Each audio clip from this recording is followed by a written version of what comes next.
This is Josh from Leaf here talking about some terminology within the sports card industry. Today we're going to be talking about buybacks. At Leaf, we do buyback products, and what a buyback product is you can see these are some of the cards we've bought. This is when you go and you buy cards from other companies and you essentially repackage them. Sometimes we buy back our own cards, so we'll go on eBay or go on the secondary market and you buy back your own cards. So what these are, essentially, we'll go out and we'll buy cards. Sometimes they're raw like this. Sometimes we'll buy graded cards. Sometimes we'll buy autographed cards. Sometimes they're base cards. It can be anything. And we buy these. And then again, when we buy them, when they're from another company, we'll encase them and we'll put a sticker on them. And then we'll put them into the product. And then the product will be just a complete random mix of cards from any product, any sport. Sometimes we do multi-sport, sometimes we do baseball, sometimes we do football. Just depends on the sport, depends on the product. Some have super high-end chase, some have low-end chase. Just kind of depending on the product that we build. A lot of people want to ask a question of, well, why would you go out there and buy back other companies' cards? Or why would you spend money on buying cards? Why would you put out products that aren't Leaf cards? For us, what it's really about is delivering something to the end consumer, delivering value to the end consumer.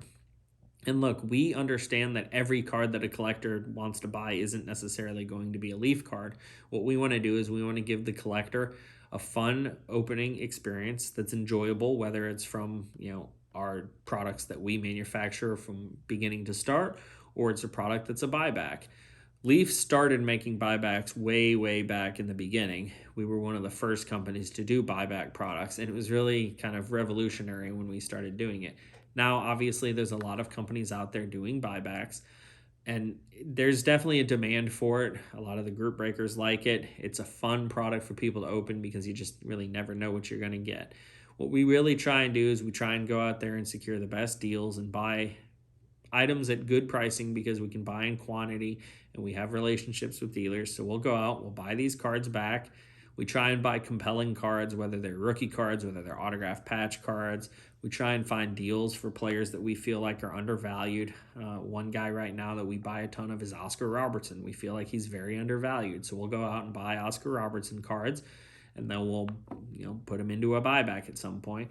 Our feeling with a lot of these cards is that it has a positive experience when people open a box, even if they don't necessarily get all their value back. It's fun and it's exciting.